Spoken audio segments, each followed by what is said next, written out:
Welcome to Wonders and Miracles podcast, where we celebrate miraculous moments in everyday lives. I'm Liza Lawrence. I'm glad to have you join me as we celebrate wonders and miracles together. All right. Well, I am here today with Julie from Washington, and she has quite a journey and a story of health and accidents. And I'm really excited to hear the details of this. 9 years ago, she had an accident where a box fell on her head and crushed her cervical spine. And we're going to hear the details of that. And then 4 years ago, she had a heart attack. And at that point, they were planning for death. And there were miracles that happened. And I'm excited to hear. I wanted to share that Julie runs a Facebook Live group and YouTube group called Florentina and Friends Storytime. And I want to hear, first of all, tell us a little bit about that, Julie. And then let's go into your story and the miracles that you've seen. Hello, everybody. I'm Julie Schindler from Seattle, Washington, and I am the host of Florentina and Friends Storytimes, where Florentina is a 4-year-old little girl who is battling neuroblastoma cancer in the UK. And I met Florentina and her family a few months ago.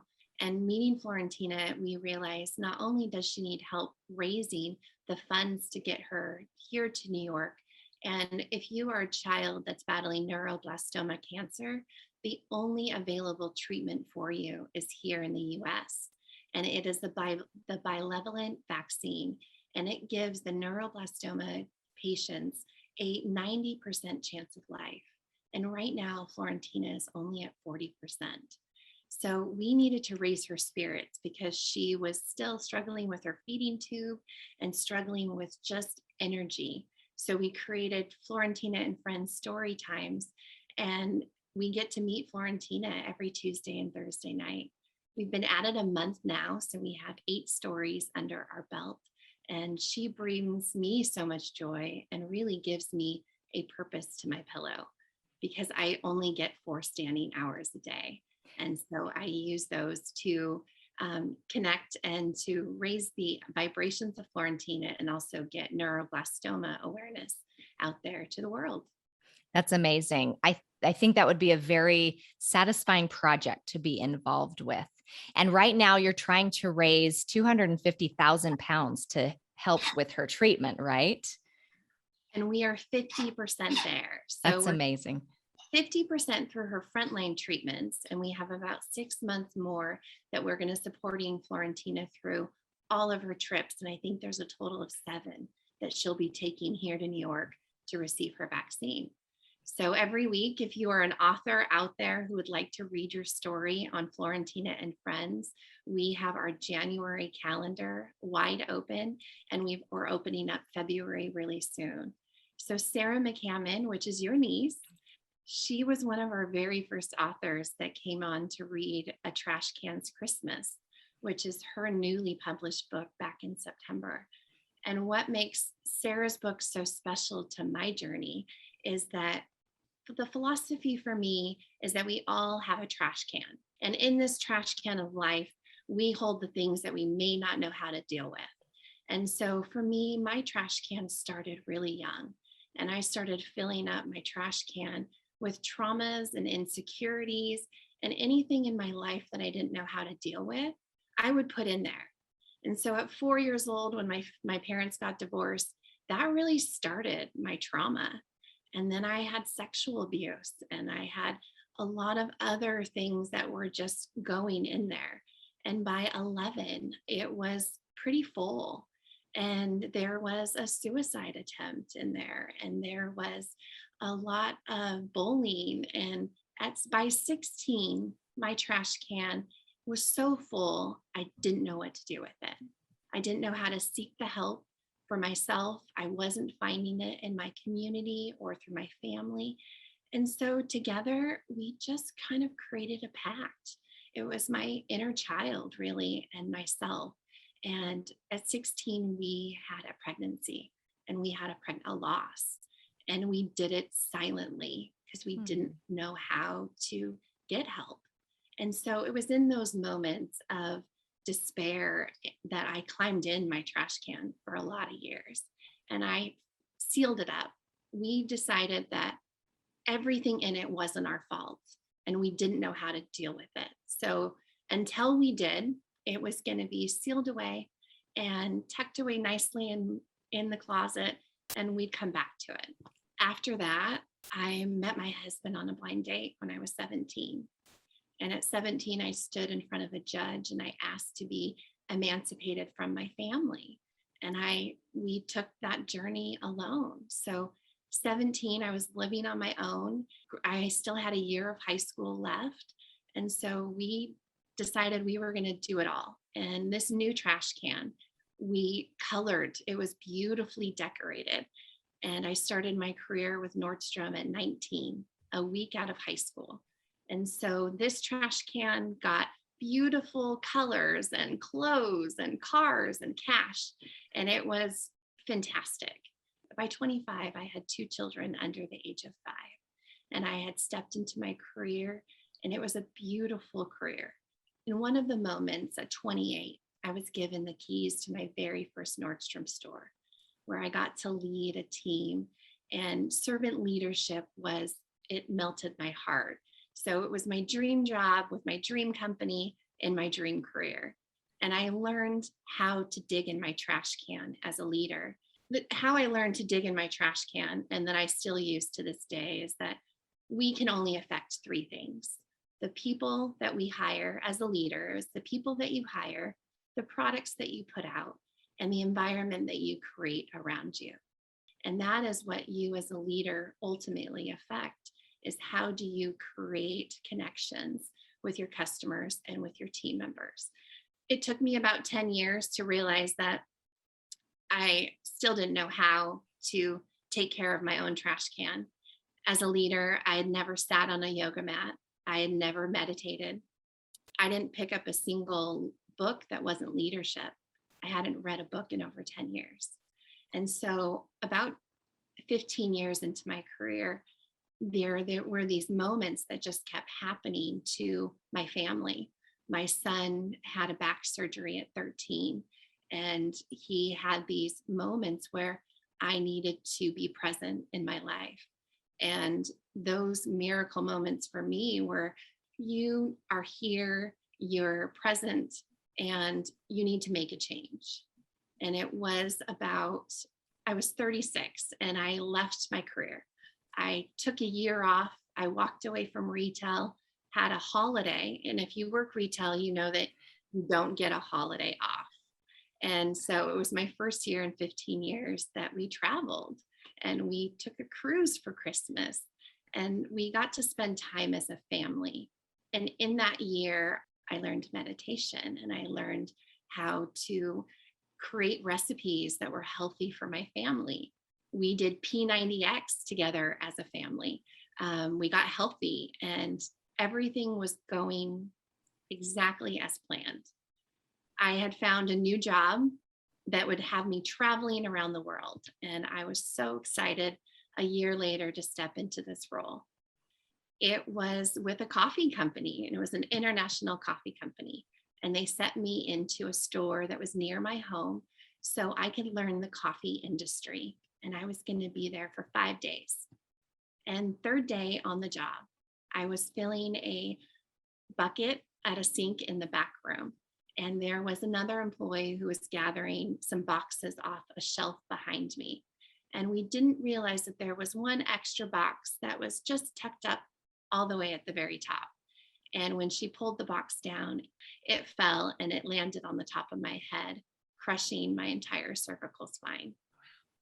And from there, it left me permanently disabled, living horizontally from a pillow. We did reconstructive surgeries. There is hardware and screws holding things together. And as you can see, the Hanger Clinic a few years ago created a very special neck brace, which holds the whole weight of my head off of the damaged portion of my spine. The spine is really challenging. Mine has holes and tears in it left from the injury, and those are unrepairable. It's called a CFS leak. And so every day any moment that I'm vertical, my entire spinal cord has to drain out. So the minute I sit up during the day, it will pour out of my nose It will pour out of glands, all of my glands. It's a full release for about 2 to 3 hours. And then once it's gone, and once all the fluid is kind of expelled, I will get my voice back and I will have about 4 hours of movements. Wow. That's pretty intense, honestly. And this has been going on for almost 10 years now. Yeah. It has. Wow. We've simplified it, we've got it down, but you have to catch the drain.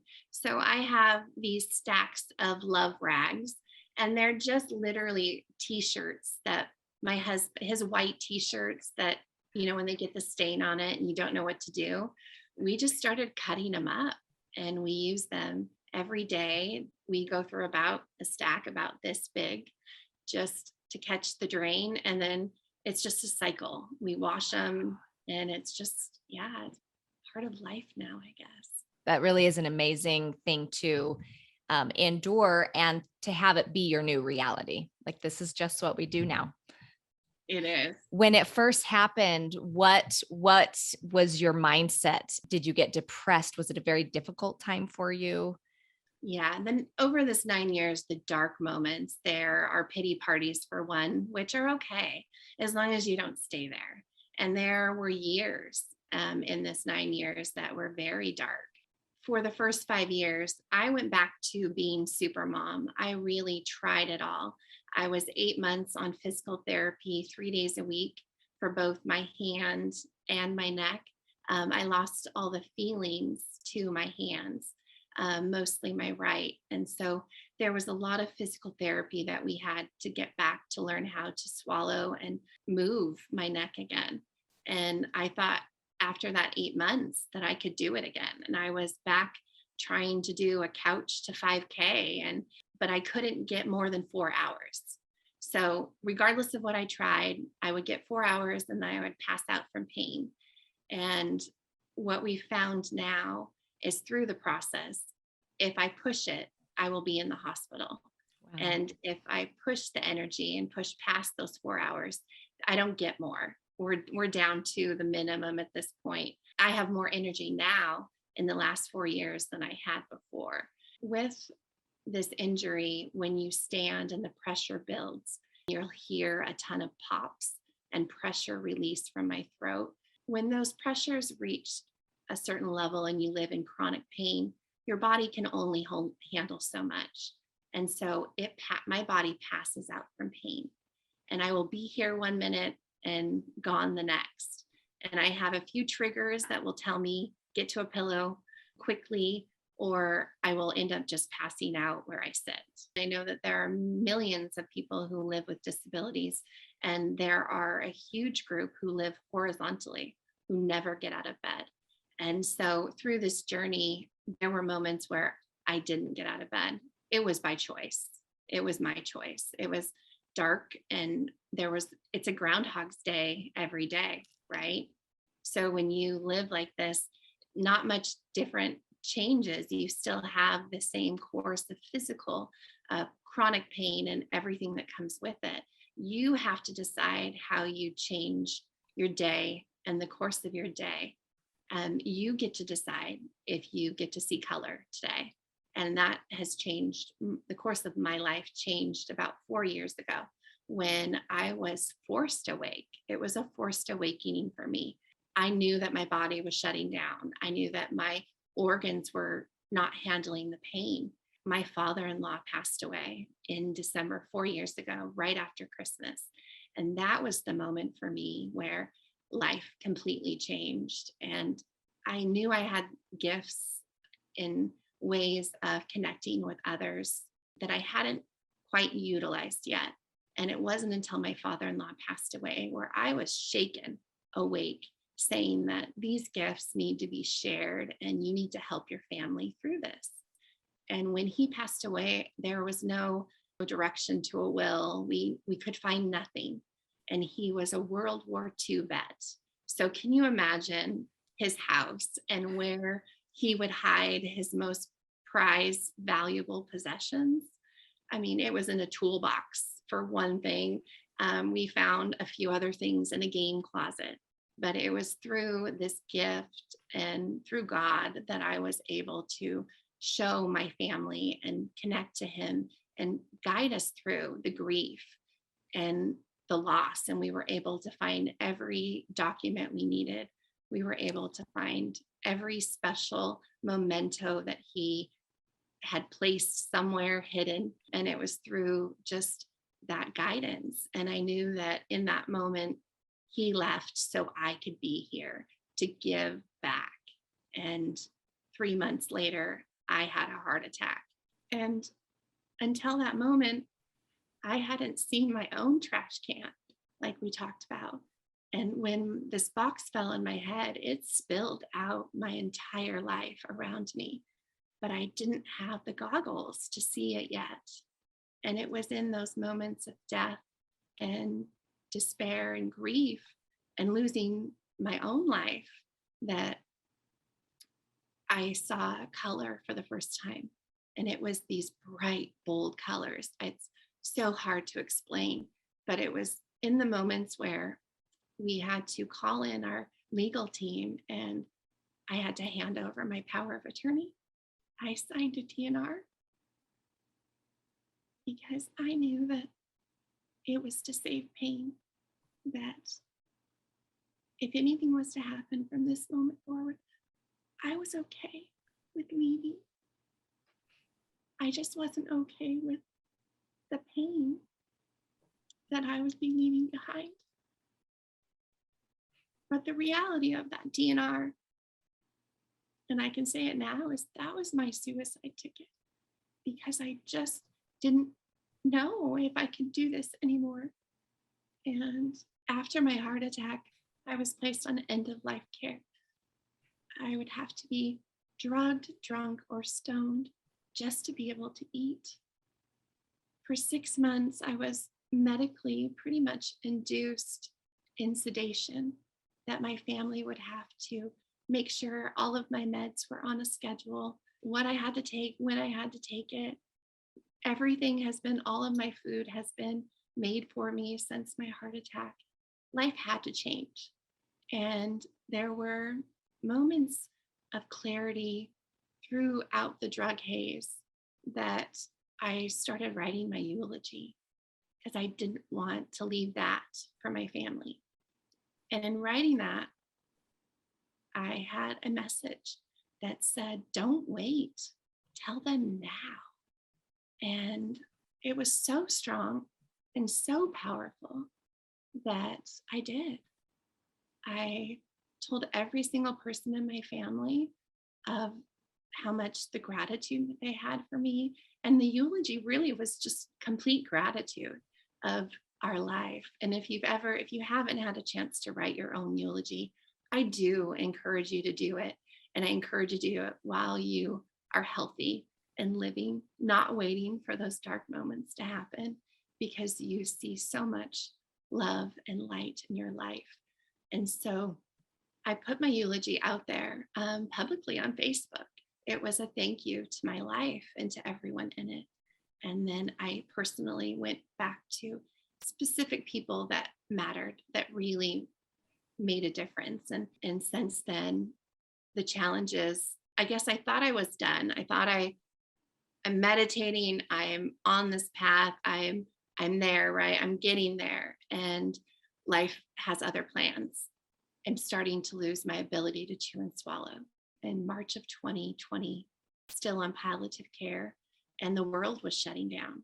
So on March 8th of 2020, I placed my very first food order that had everything that I would need to drink in nutrients. And I started mapping out recipes of how I could drink in everything of color through a straw. Because when you try to drink fries or burgers, or even like my husband, we were making chicken Caesar salad because it just sounded so great. Well, how far do we need to blend this up? Like how small do we need to make this for you? And so I started just using freeze-dried powders and produce and creating everything you could possibly imagine through a straw. And so I call them my sips. They really have saved my life. And so these pops of color, and I realize now is that my trash can was full of color. My inner child's trash can had music and poetry and stories and paintings. And when I closed off that trash can, I closed off that creativity. And so in the last 2 years, that trash can has been completely open. And I've met my inner child, and we are learning how to fix and how to go back and upcycle every trauma and insecurity we've ever had. And so when you go back and you upcycle your traumas, whether that's divorce in your childhood, whether that's bullying in school, you look for new narratives and new colors. And with every trauma that I had, there was gratitude within it. When you pull a piece out of my trash can, it is dirty and it is full of grime, and some of it is bleeding. Some traumas bleed onto others. And so now I take a piece out of my trash can and I polish it and I sit with it. I look for the gratitude and the new colors within each one. And when I can upcycle it a little bit more, where I can journal it out and I can really release whatever's inside, the colors change. That story changes. And it's no longer dark and dreary or gray. It's bright and it has color within it and it has gratitude. And maybe there's a song that I remember from that time that makes that moment just a little bit more special now. And so that's what I've been doing. On this healing journey, have there been things that have helped you, or is it just you're being guided intuitively on how to work through some of your trauma and the things that are in your trash can? Guided intuitively has been kind of my daily, where I go and what I see and what I do, just because it is, like I said, Groundhog's Day. You get 4 hours. What are you going to do with today's 4 hours? And today, my 4 hours is here with you.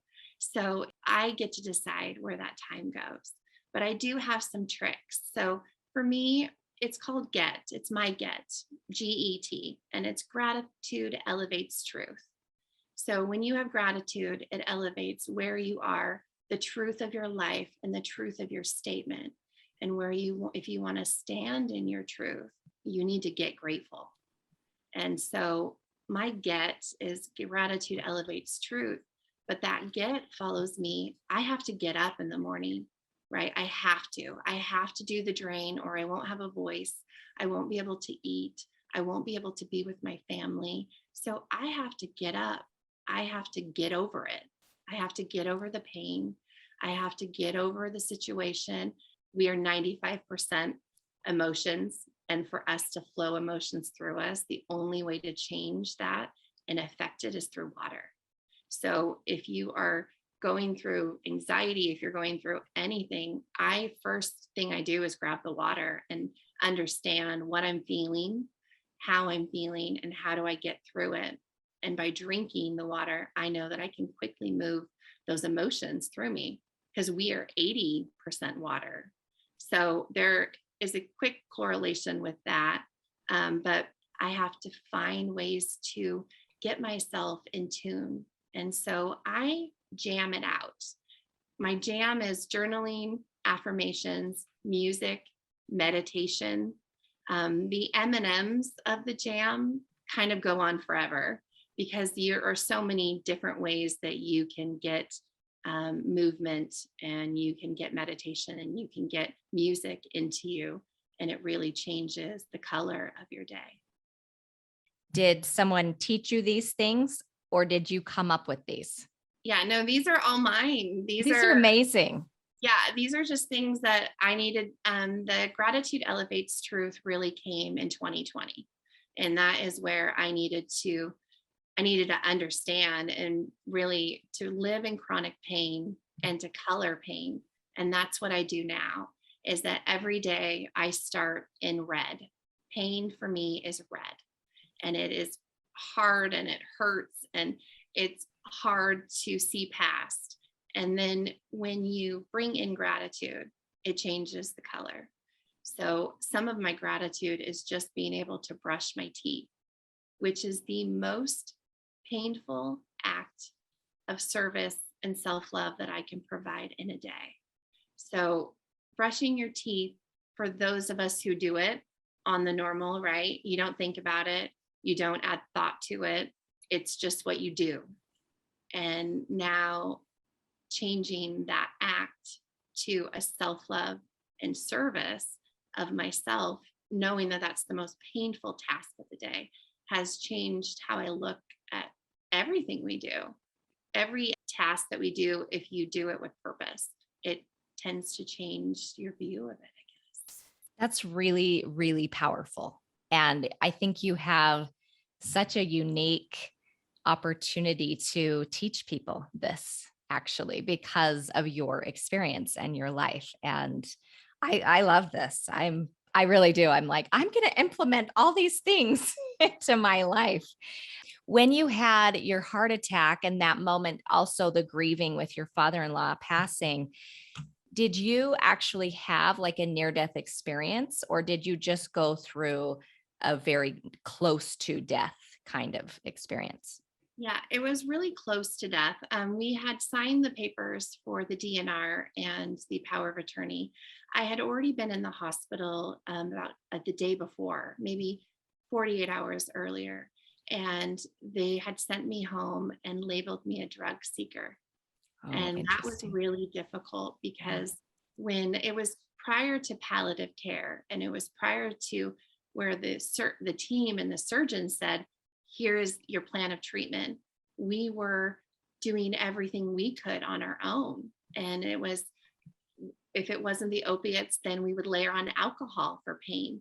And so when you go into the hospital and you pull your toxicology report, it doesn't matter what you're saying, it's what's in front of them. And we were quickly labeled as a drug seeker. We were sent home, but my heart, my body wouldn't function. And so I wouldn't even be able to get up to go to the bathroom without passing out. And my husband knew something was terribly wrong. And so once it was, I think maybe less than 2 hours after those documents were signed, my body just collapsed and they called 911. And it was in those moments that, thank goodness that they don't use DNRs when you're a first responder, even though the ink's not even dry yet. That is not even, they don't think through that. And thank God. Yeah, no kidding. So I was able to receive the care that I needed. And when I got to the hospital that time, my surgeon was there. And so he took over and I didn't have to worry about anything. I was cared for. I was in the right place at the right time and everything happened. But to go through that experience and to think about it now, knowing that, that I was labeled a drug seeker, that was really hard for me as a human being, where drugs and that wasn't a part of my life until now. And so to have that experience, it really shook me. When you're on palliative care, there is no succession plan off of it but death. So for me, I knew that I was either going to get off of it and die, right? Or live like this forever. And that wasn't a possibility for me. And so we took the steps and I did cold turkey. It was about 6 months of just dark, dark days of trying just to keep the sips in, to keep the nutrition, but also to know that you are battling through the detox of opiates. And we did that for a whole year. And then we took on the alcohol. And it was, if opiates wasn't working, then alcohol was used for pain. And I know that there's millions of people out there that have to resort to that. So I know what it feels like, and I know how hard it can be, but it's the only choice you have. And in January of 2021, we had been off of opiates for about 9 months, and we were just filling one void with another. So I went cold turkey on no alcohol as well. And so we are now completely free of alcohol and completely free of opiates. And I live chronic pain in real time. And I color my pain with everything you can think of. Rainbow of color all around me. That's amazing. What are the differences you notice when, being medicated and versus now being off? Do you have more mental clarity or spiritual clarity or anything like that?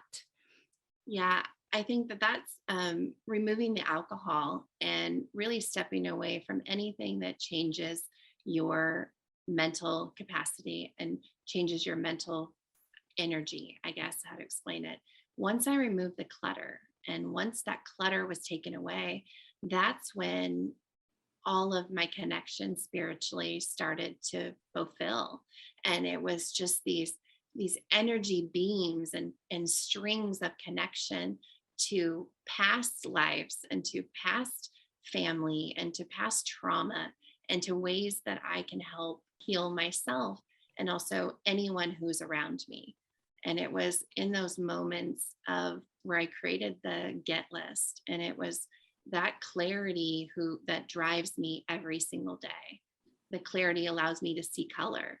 And I don't know if I would still be able to see color the way that I have been in the last year without removing the alcohol from that, whether that's any stimulant, anything that is pulling your spiritually away from yourself.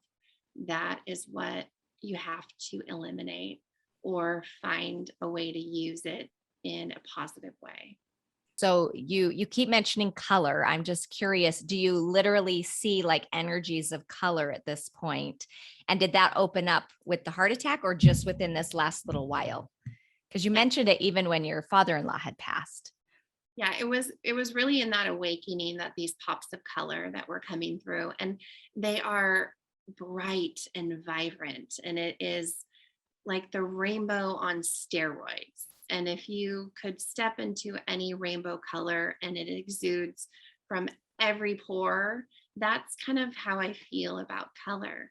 And when you share a story or someone shares a story, I will see color in the story. It's hard to explain. And sometimes someone will walk into their room and they're blue, but by the time they leave, they're like fluorescent. And it's just however we get to connect. Sometimes the colors change for me. It's all love and light. And I live in love. And in the US, in our political state, it's really difficult to live in love and to stand in love and say, I still live in love, regardless of I love you for who you are, but I'm gonna stay in this love bubble and I'm gonna love whoever comes near me. That's just how it goes. And that's how I feel that if I stay here and stay in my love bubble, that I will be able to spread more love out there than really trying to pick a side.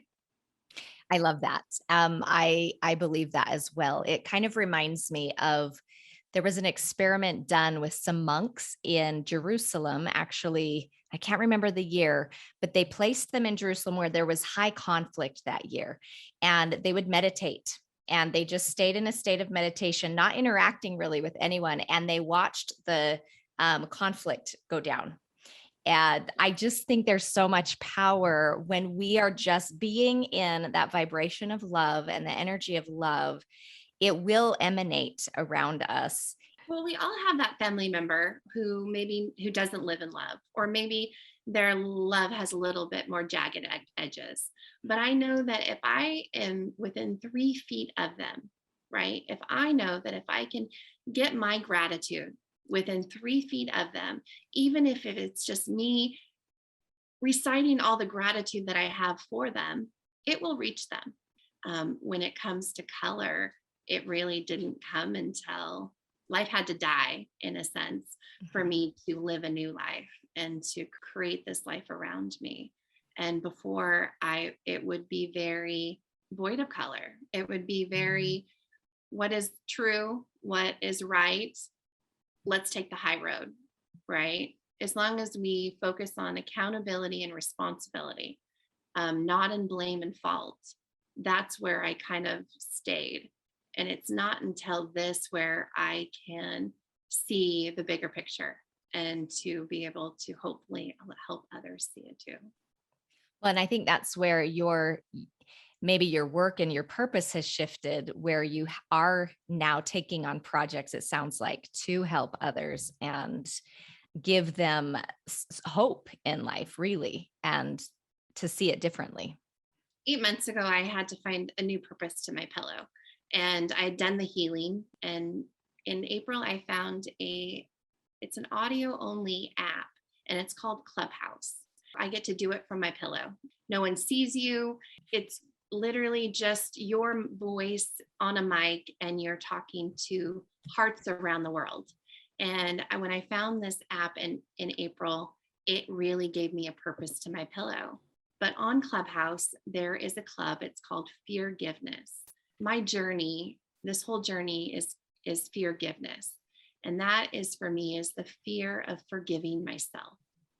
And my trash can of trauma and insecurities, that is where I needed to learn how to forgive myself, because I learned how to forgive others, but I was still holding on to all of it for me.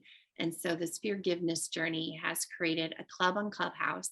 And there's also a community on Facebook where I get to just share my daily life and how I color pain and sips and different ways to look at things. So my journey is out there. It's available for anyone who wants to join. But there are two communities, one on Clubhouse and one on Facebook, that are all under Feargiveness. That's awesome. That's really cool. So is forgiveness your thing, or you found it? Nope, it's all mine. Okay. So this is amazing. Yeah, you're involved in all kinds of things. I'm going to go check all those out. So everyone check those out. And I relate to that. I remember going through my own healing journey. And one of the hardest things, and it kind of shocked me, was it was easy to forgive my abusers. It was easy to forgive other people, but it was very hard to forgive myself. And I do some coaching with people. And I remember I was working with a little girl who had some sexual abuse, and I'm an intuitive, so I'll tune in, and the energy was not moving. And I kept praying, like, what are we missing? What are we missing? And the spirit said, she needs to forgive herself. And she was a 6-year-old little girl. And, my adult logic, of course, knows, no, she doesn't. It wasn't her fault. But I also recognized she owned it as her fault. And so I spoke to that as though it was her fault. And it was so beautiful to watch. First of all, she just raged, which is awesome. So the energy came up in a rage when I said, do you feel like it's your fault? And then the rage. And then I said, okay, then can you forgive yourself? And so we worked through that. And then she just started giggling, and the laughter came, and she's like, it moved, it's done, I did it. And I was like, yay, I love that process of healing. But it is interesting how that is one of the hardest things in healing, is that forgiveness of ourselves. Well, and the inner child, the fact that you get to work with children so young, the part of this inner child is I get to laugh and I get to sing. I get to do all these things that I didn't necessarily realize that I did before. There are so many pathways when you get to go back to the inner child, and you got to do it with a 6-year-old who now gets to forgive herself in the here and now. And I think that's so special. Yeah. And I really love, like, the image of, we do go from darkness to light, and we do have to have that journey in order to see how beautiful this life is and how colorful this life is, and have gratitude for the dark times. If we didn't have those dark times, we wouldn't have gratitude for the good times. We need that opposition to see and understand. So anything else you want to share? This has been such a fun conversation. I've loved hearing your journey. Well, I think the biggest thing for me is that I walked away from my spiritual connection at really 13. And I walked away from my religion. I walked away from all of that. And so this has been, and being on your podcast today, there are spiritual connections that are happening for me that are leading me back to where I was. And I love that, keeping that open heart and that open mind, that I know will bring me back there. But I'm still struggling with that. So I have so many spiritual connections, but the one to God and to walking in that truth is one that I'm still working on. And I know that I'm hoping that it will grow and expand. And I've listened to a few of your podcasts and your miracles and sharing the stories of others. And that has really been helping as well. So I just want to thank you. Well, thank you. I appreciate that. There's a quote, I want to say it's by Emily Dickinson, but she says, truth must dazzle gradually, or every man be blind. And so that truth will come.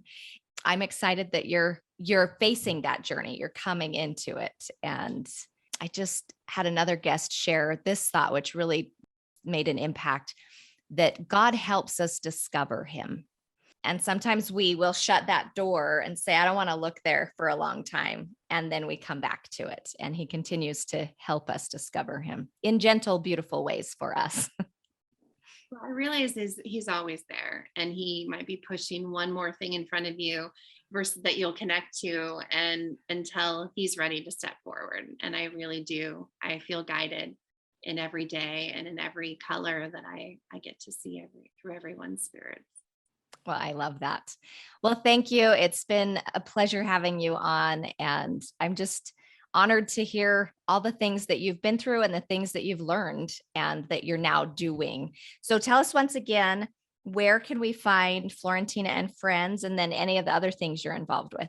Yeah, okay. So Florentina and Friends, every Tuesday and Thursday nights, we go live on Facebook, Speak Up Events. So Speak Up Events is a page on Facebook that is solely for Florentina. And we are connecting anyone around the world who would like to get involved with story times or neuroblastoma. Our Feargiveness community is on Facebook, and that is public and open to anyone who would like to join. And that is where I share a lot of color and also some of the tips, tricks, and sips from my Feargiveness journey. And the Feargiveness Clubhouse community is on Clubhouse, and you can find me. All of my hashtags are 80 and Sunny. So whether that's Instagram or Facebook, it's 80 with an N and Sunny. And 80 and Sunny, what that means to me is that we have a choice, and we can choose for the weather inside to always be 80 and sunny, or we can choose it to be doomy and gloomy. So I choose 80 and Sunny, and that is really what's been driving my entire life. So regardless of what's going out there in the world, you can decide what's going to happen in your own life. And we run 80 and Sunny. I love that. I love that. 80 and sunny. I'll take it. I live in Rexburg, Idaho, and it's 32 and snowy, but I love the 80 and sunny. Thank you so much, Lisa. I really appreciate your time and just the care and concern that you have provided me and letting me share my story. Thank you so much for listening to this miracle story. Please subscribe to my channel